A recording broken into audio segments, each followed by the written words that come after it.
स्वयं को चेक कर पाइएगा कि आपके कितने मार्क्स इस प्रैक्टिस सेट में सही हो पाते हैं। तो दोस्तों, यदि आप हमारे चैनल पर नए हैं तो चैनल को सब्सक्राइब कीजिए, लाइक कीजिए, शेयर कीजिए। दोस्तों आइए शुरू करते हैं इस प्रैक्टिस सेट के भाग फर्स्ट से। और भाग फर्स्ट में आपको एग्रीकल्चर के 65 क्वेश्चंस देखने को मिलेंगे। तो यहाँ पर क्वेश्चन नंबर फर्स्ट है। क्वेश्चन नंबर फर्स्ट, शाक भाजियों की डिब्बाबंदी की जाती है। तो ऑप्शन ए दिया गया ब्राइन में, ऑप्शन बी है सिरप में, ऑप्शन सी है डिस्टिल पानी में, उपयुक्त में से कोई नहीं। तो आप लोग यहाँ पर आंसर दीजिए। दोस्तों क्वेश्चन नंबर फर्स्ट का आंसर क्या बनेगा? तो राइट आंसर की बात करें ऑप्शन ए हो जाएगा ब्राइन में। शाक भाजियों में सामान्यतः 1.5 से 2% नमक का घोल ब्राइन प्रयोग किया जाता है और अधिक स्टार्च रखने वाली शाक भाजी जैसे मटर में 2 से 3% नमक का घोल भरते हैं। तो ऑप्शन ए यहाँ पर राइट आंसर हो जाएगा। दोस्तों क्वेश्चन नंबर सेकंड है, ऐसी फार्म प्रणाली जिसमें हवादार वृक्षों या झाड़ियों को कतारों में उगाते हैं जो मृदा की उर्वरता एवं उत्पादकता को बढ़ा देते हैं, क्या कहलाती है? तो यहाँ पर आंसर आपको देना है क्वेश्चन नंबर सेकंड का। तो राइट आंसर की बात करें तो ऑप्शन सी हो जाएगा, एले क्रॉपिंग कहलाती है। क्वेश्चन नंबर नेक्स्ट है, धूमक है, इनमें से आपको बताना है मैलाथियान है, रोगर है, गैमेक्सिन है, मिथाइल ब्रोमाइड है। महत्वपूर्ण प्रश्न है। तो यहाँ पे राइट आंसर की बात करें तो ऑप्शन डी हो जाएगा, माफ कीजिएगा, ऑप्शन डी मिथाइल ब्रोमाइड इसका सही आंसर बनेगा। क्वेश्चन नंबर नेक्स्ट फोर्थ है, धान की गंधी बग की कौन सी अवस्था सबसे अधिक हानिकारक है? तो यहाँ पर क्वेश्चन नंबर 4 का आप लोग आंसर दीजिए। दोस्तों तो राइट आंसर हो जाएगा ऑप्शन डी प्रौढ़ एवं निम्न इसका सही आंसर बनेगा। दोस्तों क्वेश्चन नंबर नेक्स्ट, कीट विज्ञान से संदर्भित है। तो कीट विज्ञान किससे संदर्भित है? तो राइट आंसर हो जाएगा ऑप्शन ए कीटों का अध्ययन इंटोमोलॉजी के अंतर्गत किया जाता है, और पाइथोलॉजी पौध रोगों का अध्ययन किया जाता है, और नेमेटोलॉजी के अंतर्गत सूत्रकृमि का अध्ययन किया जाता है, और मेट्रोलॉजी के अंतर्गत जलवायु का अध्ययन, और इकोलॉजी परिस्थितिकी का अध्ययन किया जाता है। दोस्तों तो आप लोग इन सभी को ध्यान रखिएगा, बहुत ही महत्वपूर्ण जानकारी है। क्वेश्चन नंबर नेक्स्ट है, मुक्ताकार एंटीनी किस में पाया जाता है? यह भी क्वेश्चन बहुत ही महत्वपूर्ण है। तो क्वेश्चन नंबर 6 का आप लोग आंसर दीजिए। तो राइट आंसर हो जाएगा ऑप्शन ए दीमक में। मुक्ताकार एंटीनी दीमक में पाया जाता है। दोस्तों क्वेश्चन नंबर नेक्स्ट है यहाँ पर, 20 किस यंत्र का एक भाग है? तो यहाँ पर 7 का आप लोग आंसर दीजिए। दोस्तों तो राइट आंसर हो जाएगा हैंड कंप्रेसर स्पेयर का। क्वेश्चन नंबर नेक्स्ट है, भूमि शक्ति का निर्धारण किस यंत्र के द्वारा किया जाता है? तो भूमि शक्ति का निर्धारण किस यंत्र के द्वारा किया जाता है? तो यहाँ पे राइट आंसर की बात करें तो ऑप्शन डी हो जाएगा, डायनामोमीटर का प्रयोग किया जाता है। दोस्तों क्वेश्चन नंबर नेक्स्ट है, भारत में बीज उत्पादन की किस पीढ़ी पद्धति को अपनाया जाता है? तो क्वेश्चन नंबर 9 का आप लोग आंसर दीजिए। तो यहाँ पे राइट आंसर हो जाएगा ऑप्शन सी 3। भारत में बीज उत्पादन की 3 पीढ़ी पद्धति को अपनाया जाता है, जिसमें पहला ब्रीडर सीड, दूसरा फाउंडेशन सीड और तीसरा certified seed. Question number next है, आधारी बीज पैदा किया जाता है मूलाधार बीज से, जनक बीज से, गुणात्मक बीज से, प्रमाणित बीज से। तो क्वेश्चन नंबर 10 का आप लोग आंसर दीजिए। दोस्तों तो राइट आंसर ऑप्शन बी हो जाएगा, जनक बीज से आधारी बीज पैदा किया जाता है। क्वेश्चन नंबर नेक्स्ट, गेहूं के आधारी बीज उत्पादन में पृथक्करण दूरी कितनी होती है? तो आपको यहाँ पर बताना है। क्वेश्चन नंबर 11 का आंसर क्या बनेगा?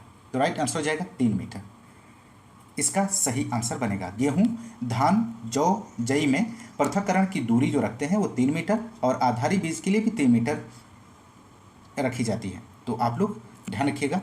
क्वेश्चन नंबर नेक्स्ट है, बीज प्रमाणीकरण क्यों आवश्यक है?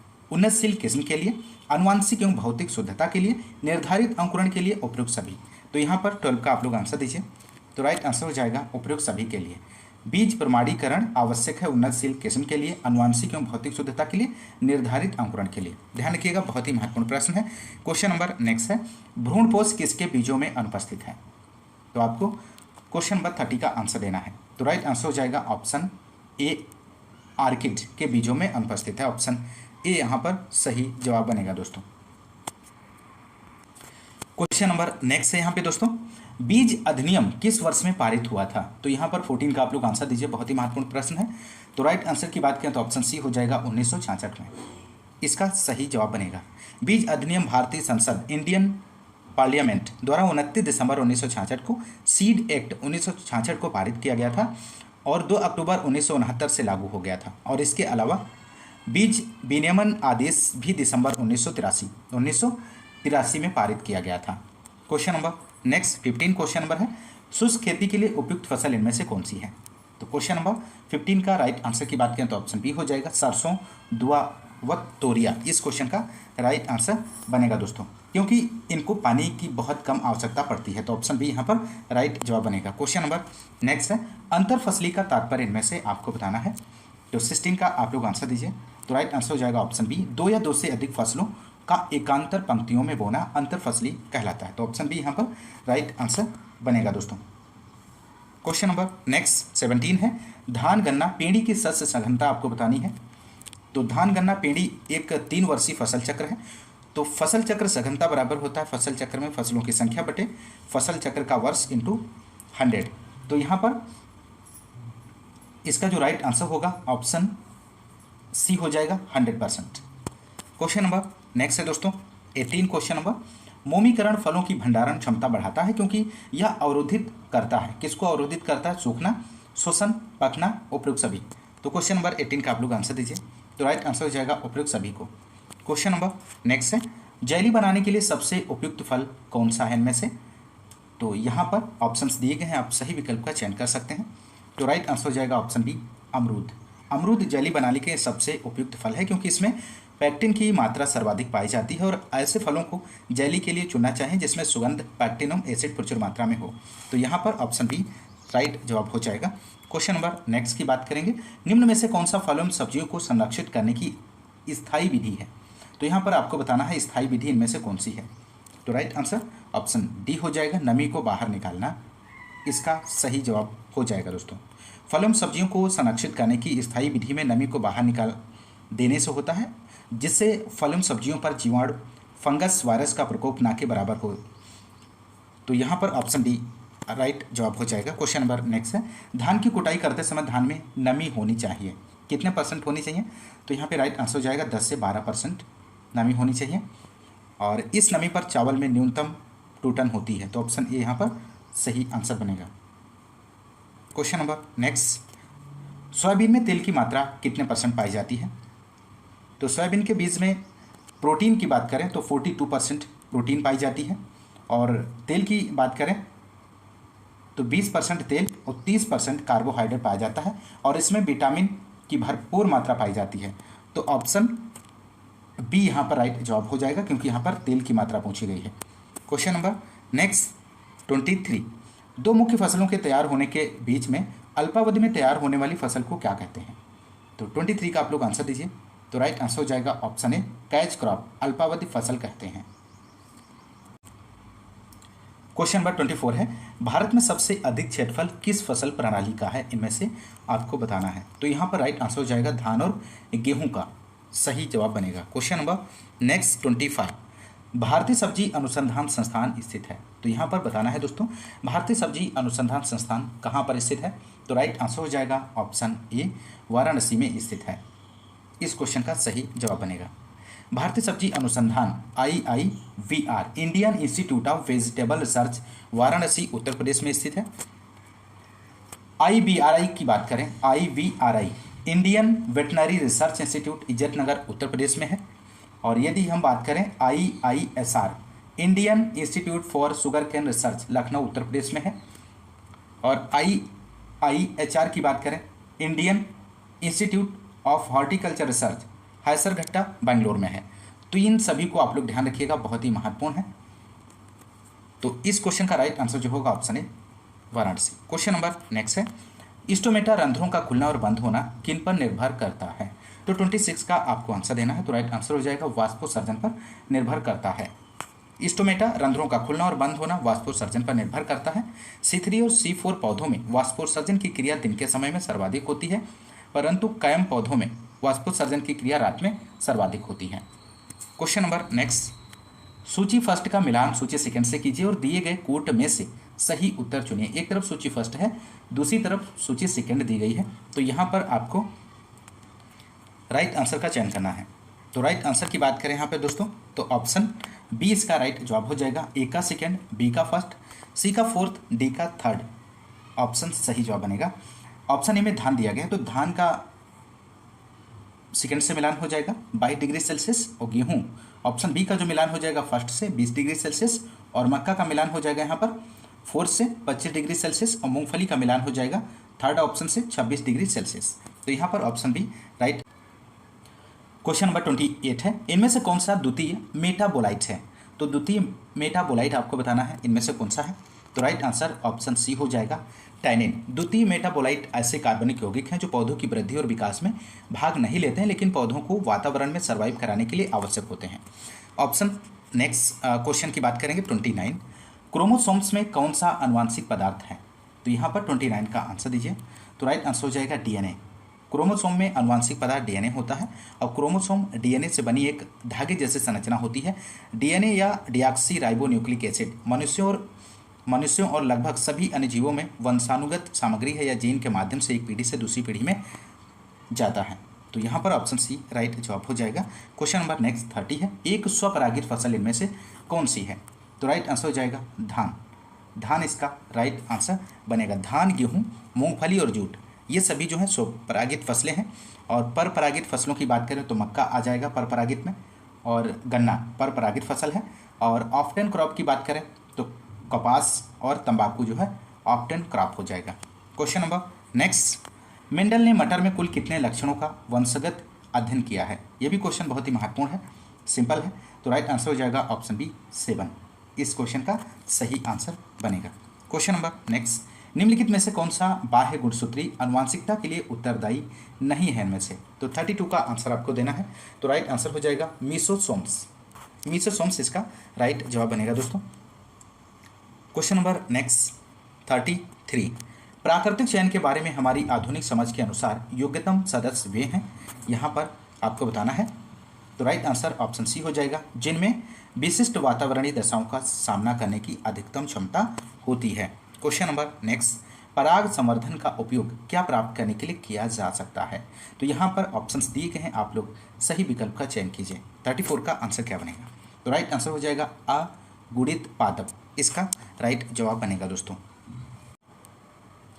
क्वेश्चन नंबर 35 है, उत्परिवर्तन प्रजनन की विधि पारंपरिक प्रजनन विधियों की पूरक है, प्रतिस्थापित है, विकल्प है, उपयुक्त में से कोई नहीं? तो 35 का राइट आंसर हो जाएगा ऑप्शन ए पूरक है, इसका राइट जवाब बनेगा दोस्तों। क्वेश्चन नंबर नेक्स्ट की यहाँ पर बात करेंगे दोस्तों 36 है, भारतीय समुद्र तटीय जल के प्रदूषण का प्रमुख कारण इनमें से कौन सा है?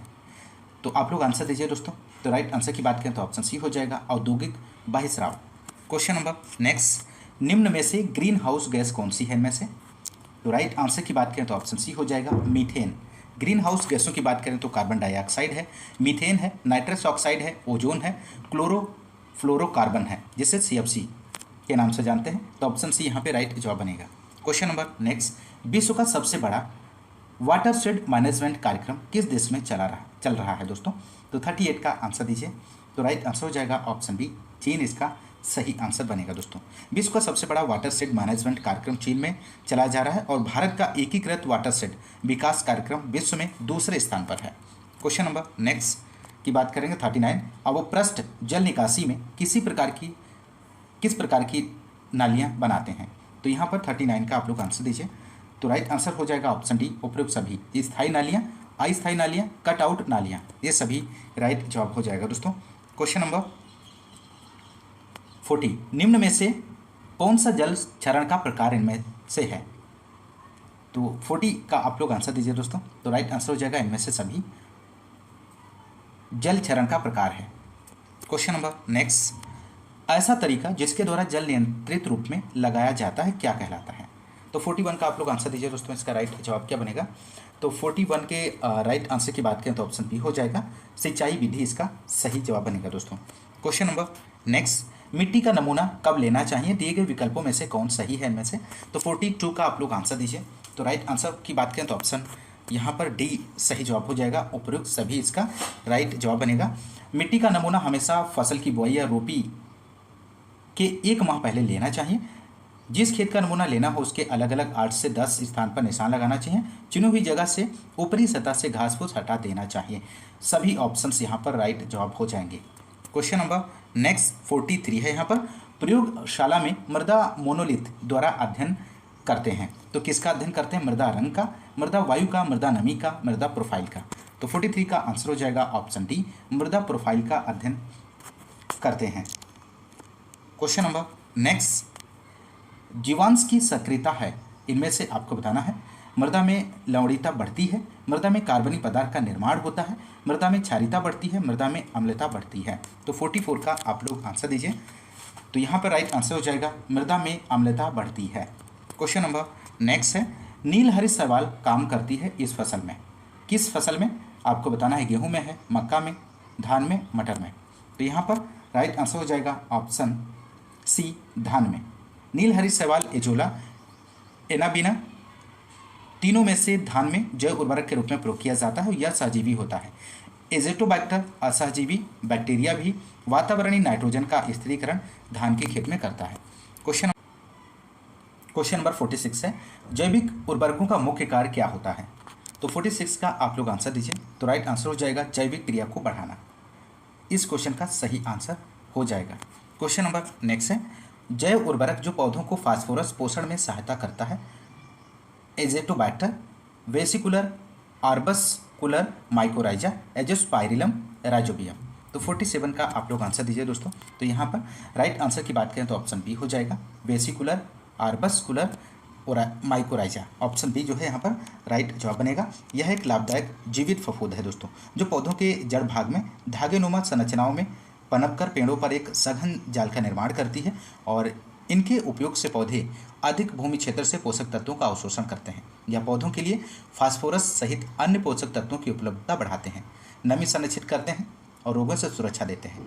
इसका प्रयोग बीज उपचार 500 ग्राम प्रति एकड़ बीज व भूमि उपचार की बात करें तो 4 kg प्रति एकड़ 100 kg गोबर की खाद मिलाकर किया जाता है। तो ऑप्शन बी यहाँ पर राइट जवाब बनेगा। क्वेश्चन नंबर नेक्स्ट, पौधों में नाइट्रोजन की कमी के लक्षण सर्वप्रथम दिखाई देते हैं। तो 48 का आपको आंसर देना है। तो राइट आंसर हो जाएगा ऑप्शन ए, निचली पत्तियों में। निचली पत्तियों में इसका राइट जवाब बनेगा दोस्तों। क्वेश्चन नंबर नेक्स्ट, नाइट्रोजन के अभाव में पौधों की पत्तियां काली पड़ जाती हैं, हरी पीली हो जाती हैं, ललोई हरी हो जाती हैं, अप्रभावी रहती हैं। तो यहाँ पर 49 का आप लोग आंसर दीजिए। तो राइट आंसर हो जाएगा हरी पीली हो जाती हैं। क्वेश्चन नंबर नेक्स्ट है क्वेश्चन नंबर 50, मृदा निर्माण के निष्क्रिय कारकों में शामिल करते हैं पैतृक पदार्थ, जलवायु, जीव, इनमें से कोई नहीं। तो 50 का आप लोग आंसर दीजिए। तो यहाँ पे राइट आंसर हो जाएगा ऑप्शन ए, पैतृक पदार्थ। मृदा निर्माण के निष्क्रिय कारक में पैतृक पदार्थ आता है, टोपोग्राफी या रिलीफ। और मृदा निर्माण के सक्रिय कारक में जलवायु आता है दोस्तों और जीव आता है। आप लोग ध्यान रखिएगा। क्वेश्चन नंबर नेक्स्ट है, प्रथम कृषि विज्ञान केंद्र 1974 में कहाँ पर स्थापित हुआ? ये क्वेश्चन बहुत ही महत्वपूर्ण है, बार बार पूछा जाता है एग्जाम में, आप लोग अच्छे से तैयार कर लीजिए। तो राइट आंसर हो जाएगा पुडुचेरी। ऑप्शन डी इसका सही जवाब बनेगा। क्वेश्चन नंबर नेक्स्ट है, कृषि प्रसार की विधियों में निम्नलिखित में से कौन सम्मिलित नहीं है? तो क्वेश्चन में नहीं पूछा गया है। तो राइट आंसर की बात करें ऑप्शन ए हो जाएगा, दृश्य दर्शन इसका सही आंसर बनेगा। क्वेश्चन नंबर नेक्स्ट है, प्रशिक्षण एवं विजिट प्रणाली का उद्देश्य क्या है? इनमें से ऑप्शंस दिए गए हैं, राइट विकल्प का चयन कीजिए आप लोग। तो राइट आंसर ऑप्शन डी हो जाएगा, उपयुक्त सभी। यह प्रणाली कृषि विकास के लिए एकल व्यावसायिक सेवा के साथ एकीकृत विस्तार सेवा के रूप में कार्य करती है। यह किसानों के लिए प्रशिक्षण और भ्रमण कार्यक्रम के माध्यम से व्यवस्थित केंद्रित प्रयास प्रदत्त करता है। यह विशेष रूप से अनुसंधान, प्रशिक्षण और विकास के समन्वय में विस्तार गतिविधियों पर जोर देता है। तो यहाँ पर सभी ऑप्शंस राइट जवाब हो जाएगा। क्वेश्चन नंबर नेक्स्ट 54, प्रयोगशाला से प्रक्षेत्र कार्यक्रम 1979 में किसके द्वारा प्रारंभ हुआ था? यह भी क्वेश्चन बहुत ही महत्वपूर्ण है। तो यहाँ पर 54 का आप लोग आंसर दीजिए। तो राइट आंसर की यदि हम बात करें तो ऑप्शन ए हो जाएगा, ICAR इस क्वेश्चन का सही जवाब बनेगा दोस्तों। क्वेश्चन नंबर नेक्स्ट, यहाँ पर 10 लाख कूप योजना का प्रारंभ वर्ष था, इनमें से आपको बताना है 55 का आंसर। तो राइट आंसर हो जाएगा 1994 में, आप लोग ध्यान रखिएगा। और सामुदायिक विकास परियोजना की बात करें तो 1952 में, और राष्ट्रीय विस्तार सेवा 1953 और अधिक उपज प्रजाति कार्यक्रम 1965 से 1966। ध्यान रखिएगा, बहुत ही महत्वपूर्ण जानकारी है। क्वेश्चन नंबर नेक्स्ट है, पेराई सत्र 2023-24 के लिए गन्ने की अगैती प्रजाति का मूल्य 350 रुपये से बढ़ाकर कितना किया गया है? मोस्ट इंपोर्टेंट प्रश्न है। तो यहाँ पर 56 का आपको आंसर देना है। तो राइट आंसर की बात करें पेराई सत्र 2023-24 के लिए गन्ने की अगैती प्रजाति का मूल्य 350 रुपये से बढ़ाकर 370 रुपये और सामान्य प्रजाति का 340 रुपये से बढ़ाकर 360 रुपये और अनुपयुक्त प्रजाति का मूल्य 335 रुपये से बढ़ाकर 355 रुपये प्रति कुंटल हो गया है। तो ये जानकारी आप ध्यान रखिएगा, बहुत ही महत्वपूर्ण जानकारी है। क्वेश्चन नंबर नेक्स्ट 57, प्राथमिक कृषि सहकारी समितियां उपलब्ध कराती हैं अल्प अवधि ऋण, अल्प एवं मध्यम अवधि ऋण, दीर्घ अवधि ऋण, सभी प्रकार के ऋण। तो 57 का आपको आंसर देना है। तो यहाँ पे राइट आंसर हो जाएगा ऑप्शन बी, अल्प एवं मध्यम अवधि ऋण उपलब्ध कराती हैं। तो ऑप्शन बी राइट जवाब बनेगा। क्वेश्चन नंबर नेक्स्ट, कृषि लागत मूल्य आयोग द्वारा न्यूनतम मूल्य निर्धारण में निम्न में से कौन मुख्य कथन है इनमें से? तो राइट आंसर की बात करें तो ऑप्शन डी हो जाएगा, खेती की लागत इस क्वेश्चन का सही आंसर बनेगा दोस्तों। क्वेश्चन नंबर नेक्स्ट, कृषि उपजों के विपणन कार्य हेतु सहकारी क्षेत्र में राष्ट्रीय स्तर पर राष्ट्रीय कृषि सहकारी विपणन संघ की स्थापना कब की गई है? तो 59 का आंसर हो जाएगा ऑप्शन सी, 1958 में। क्वेश्चन नंबर नेक्स्ट है, कृषि के विकास में सांख्यिकी का महत्व में से आपको बताना है। तो यहाँ पर 60 का आंसर हो जाएगा ऑप्शन डी, उपयुक्त सभी। डेटा और संख्यात्मक जानकारी हासिल करने में भारत जैसे कृषि प्रधान अर्थव्यवस्था वाले देश में कृषि जनसंख्या के बहुसंख्यक वर्ग की दैनिक आजीविका में, तो यहाँ पर सभी ऑप्शंस राइट जवाब हो जाएगा। Question number next, doctor B Kurien किस क्षेत्र से संबंधित हैं? ये भी क्वेश्चन बहुत ही महत्वपूर्ण है। तो यहाँ पर 61 का आंसर हो जाएगा ऑप्शन बी, डेयरी दुग्ध उत्पादन। क्वेश्चन नंबर नेक्स्ट, गर्भवती गाय के दाने में किस पदार्थ की अधिकता होनी चाहिए? तो 62 का आपको आंसर देना है दोस्तों। तो यहाँ पे राइट आंसर की बात करें तो ऑप्शन बी हो जाएगा, प्रोटीन इसका सही जवाब बनेगा। Question number next, operation flood से संदर्भित है इनमें से कौन सा ऑप्शन राइट जवाब बनेगा? तो राइट आंसर हो जाएगा दुग्ध उत्पादन। क्वेश्चन नंबर नेक्स्ट है दोस्तों, मुर्गी के अंडे में कवच होता है। तो 64 का आप लोग आंसर दीजिए दोस्तों। तो राइट आंसर हो जाएगा ऑप्शन ए, कुल अंडे के भार का 8 से 11%। क्वेश्चन नंबर 65, पशुओं में खुरपका एवं मुंहपका बीमारी सामान्यतः किस मौसम में होती है? तो 65 का आप लोग आंसर दीजिए। तो राइट आंसर की बात करें तो ऑप्शन सी हो जाएगा, बरसात में। यह एक वायरस से फैलने वाला रोग है और भारत में यह एशियन फर्स्ट विषाणु द्वारा बरसात के मौसम में सामान्यतः फैलता है और पशुओं के खुर, मुख व थनों आदि पर इसके लक्षण उभरते हैं। दुधारू पशुओं में दूध की मात्रा घट जाती है, पशु दुर्बल हो जाते हैं। तो ऑप्शन सी यहाँ पर राइट जवाब बनेगा। क्वेश्चन नंबर नेक्स्ट की यहाँ पर बात करेंगे जो कि कंप्यूटर एवं सूचना प्रौद्योगिकी से संबंधित है। 66 क्वेश्चन, ALU कंप्यूटर के यहाँ पर आपको फिल करना है का एक हिस्सा है। तो यहाँ पर ऑप्शंस दिए गए हैं, 66 का आप लोग आंसर दीजिए। तो राइट आंसर हो जाएगा ऑप्शन डी, प्रोसेसर का एक हिस्सा है दोस्तों। ALU की बात करें तो ALU का फुल फॉर्म होता है अरिथमेटिक लॉजिक यूनिट और प्रोसेसर CPU का एक भाग है दोस्तों। डाटा प्रोसेसिंग का वास्तविक काम ALU द्वारा किया जाता है या डाटा पर कंट्रोल यूनिट से प्राप्त निर्देशों के अनुसार सभी प्रकार की गणितीय तार्किक कार्य करता है। तो ऑप्शन डी यहाँ पर राइट जवाब बनेगा। क्वेश्चन नंबर नेक्स्ट की बात करेंगे, सुपर कंप्यूटर परम 8000 का विमोचन किस वर्ष में किया गया था? तो 67 का आंसर हो जाएगा ऑप्शन बी, 1991 में इसका सही आंसर बनेगा। क्वेश्चन नंबर नेक्स्ट 68 है, यहाँ पर आपको फिल करना है बाजार उन्मुख क्लाउड आर्किटेक्चर में क्लाउड कंप्यूटिंग सुविधा से लाभान्वित होते हैं। तो 68 के आंसर की यदि हम बात करें दोस्तों तो ऑप्शन सी हो जाएगा, क्लाउड सेवा प्रदाता, क्लाउड उपयोगकर्ता और दलाल इसका राइट जवाब बनेगा। क्वेश्चन नंबर नेक्स्ट है, निम्नलिखित में से कौन सी अनुपयोगी मशीन लर्निंग एल्गोरिदम है? तो 69 का आंसर हो जाएगा ऑप्शन ए, क्लस्टरिंग। क्लस्टरिंग एक अनुपयोगी मशीन लर्निंग एल्गोरिदम है। यह एल्गोरिदम डेटा सेट में बिना किसी लेबल के एक पैटर्न खोजने की कोशिश करता है। तो ऑप्शन ए राइट जवाब बनेगा। क्वेश्चन नंबर नेक्स्ट 70 है, STBR शब्द का अर्थ इनमें से आपको बताना है। तो 70 का आंसर हो जाएगा option B, segment table base register. Question number next 71, यहाँ पर आपको फिल करना है एक प्रकार की कंप्यूटिंग जो गणना, भंडारण और यहाँ तक कि एप्लीकेशन सेवा नेटवर्क के रूप में कार्य करता है। तो यहाँ पर ऑप्शंस दिए गए हैं दोस्तों, 71 का आप लोग आंसर दीजिए।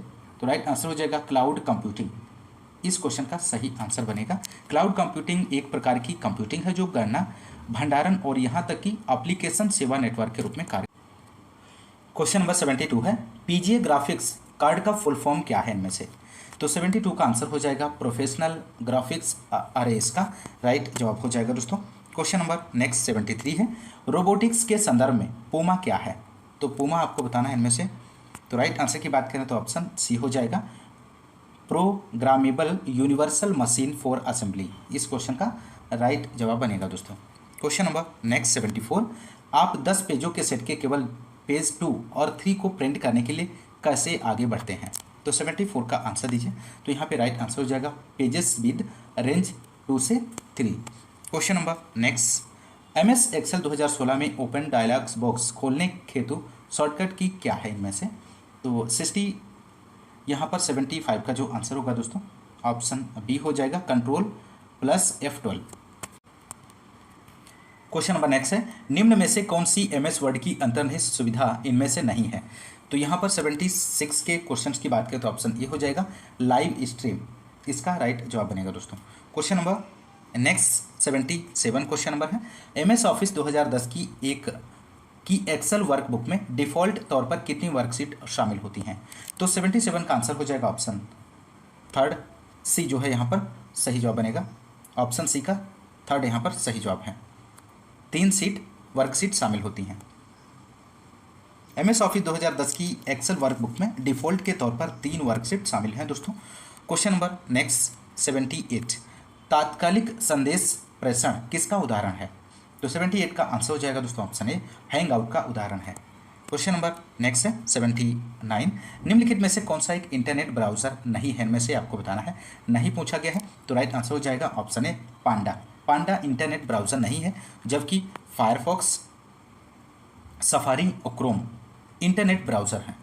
क्वेश्चन नंबर नेक्स्ट 80 है, यहाँ पर इनमें से कौन सा ऑपरेटिंग सिस्टम नहीं है? तो यहाँ पर बताना है क्वेश्चन नंबर 80 में ऑपरेटिंग सिस्टम इनमें से कौन सा नहीं है? तो राइट आंसर हो जाएगा ओरेकल, डॉस, विंडोज़, लाइनक्स कुछ प्रमुख लोकप्रिय ऑपरेटिंग सिस्टम है, जबकि ओरेकल एक संबंधपरक डाटाबेस पर आधारित एक सॉफ्टवेयर है। तो यहाँ पर ऑप्शन बी जो है राइट जवाब बनेगा। नेक्स्ट, उत्तर प्रदेश सामान्य जानकारी से संबंधित क्वेश्चन नंबर 81 है, निम्नलिखित में से कौन कभी भी उत्तर प्रदेश का राज्यपाल नहीं रहा है? इनमें से आपको बताना है, ऑप्शंस दिए गए हैं। तो राइट आंसर की बात करें तो ऑप्शन ए हो जाएगा, ND तिवारी इसको राइट जवाब हो जाएगा दोस्तों। क्वेश्चन नंबर नेक्स्ट, उत्तर प्रदेश में जनसंख्या का सर्वाधिक सांद्रण पाया जाता है, तो कहाँ पर पाया जाता है दोस्तों? तो राइट आंसर ऑप्शन सी हो जाएगा, गाजियाबाद जनपद में। क्वेश्चन नंबर नेक्स्ट 83 है, निम्न में से किस राज्य में भारत के प्रथम अमृत सरोवर का उद्घाटन किया गया है? तो किस राज्य में भारत के प्रथम अमृत सरोवर का उद्घाटन किया गया है? तो यहाँ पर राइट आंसर हो जाएगा उत्तर प्रदेश में। भारत के प्रथम अमृत सरोवर का उद्घाटन उत्तर प्रदेश राज्य में किया गया है। क्वेश्चन नंबर नेक्स्ट, उत्तर प्रदेश में मिड डे मील कार्यक्रम आरंभ किया गया है, महत्वपूर्ण प्रश्न है। तो यहाँ पर आपको बताना है मिड डे मील कार्यक्रम कब प्रारंभ किया गया है? तो राइट आंसर हो जाएगा वर्ष 1995 में, 15 अगस्त 1995 को, आप लोग ध्यान रखिएगा। क्वेश्चन नंबर नेक्स्ट है, उत्तर प्रदेश में मूल्य वर्धित कर वैट लागू हुआ, कब लागू हुआ था? तो यहाँ पर राइट आंसर ऑप्शन बी बनेगा, 1 जनवरी 2008 से। Question number next, Uttar Pradesh कृषि अनुसंधान परिषद निम्नलिखित में से किस स्थान पर अवस्थित है? तो 86 का आप लोग आंसर दीजिए। तो राइट आंसर हो जाएगा ऑप्शन बी, लखनऊ इसका सही आंसर बनेगा दोस्तों। क्वेश्चन नंबर नेक्स्ट की बात करेंगे 87 है, निम्नलिखित में से कौन सी अनुसूचित जनजाति बिजनौर जिले में निवास करती है? तो ऑप्शंस दिए गए हैं, आप लोग आंसर दीजिए दोस्तों। 87 का आंसर क्या बनेगा?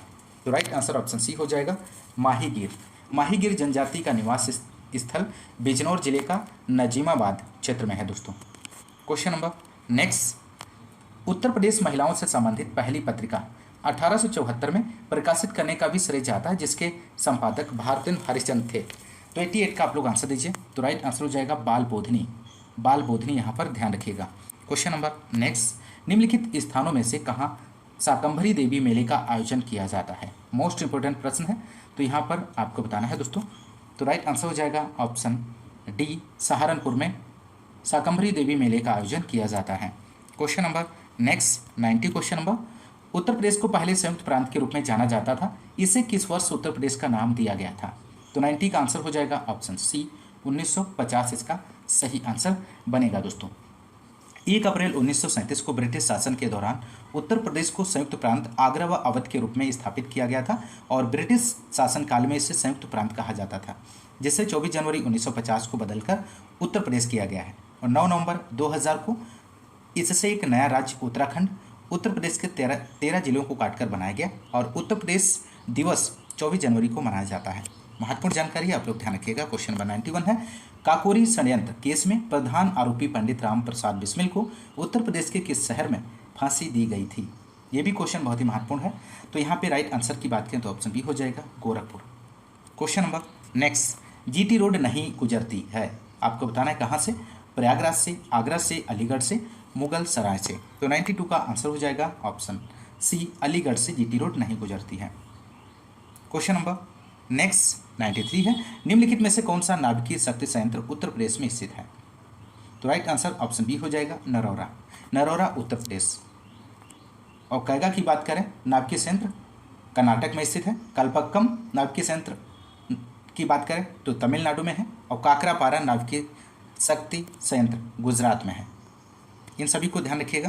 क्वेश्चन नंबर नेक्स्ट है 94, उत्तर प्रदेश का निम्न में से कौन सा जिला काली मिट्टी के बर्तनों के लिए प्रसिद्ध है? तो 94 का आप लोग आंसर दीजिए दोस्तों। तो यहाँ पे राइट आंसर हो जाएगा आजमगढ़। उत्तर प्रदेश का आजमगढ़ जिला काली मिट्टी के बर्तनों के लिए प्रसिद्ध है दोस्तों। और इस जनपद को नवाब आजम शाह ने बसाया था और इसी कारण इसका नाम आजमगढ़ पड़ा। 15 नवंबर 1994 को 14वें मंडल के रूप में आजमगढ़ मंडल का सृजन किया गया और आजमगढ़ जिले में 8 तहसील, 22 ब्लॉक, 11 विधानसभा और 2 लोकसभा सीटें हैं। इस बात को भी आप लोग ध्यान रखिएगा। क्वेश्चन नंबर नेक्स्ट है, दादरी चुनार चुर्क तथा डाला सभी में कारखाने हैं जो उत्पादित करते हैं। तो यहाँ पर 95 का आंसर हो जाएगा ऑप्शन है, सीमेंट उत्पादित करते हैं। Question number next, IFFCO urea कारखाना उत्तर प्रदेश के निम्नलिखित में से किस स्थान पर है? तो राइट आंसर ऑप्शन बी हो जाएगा, आंवला। आंवला भारत के उत्तर प्रदेश राज्य के बरेली जिले में स्थित एक नगर है। यहाँ इफ्को द्वारा स्थापित यूरिया कारखाना है।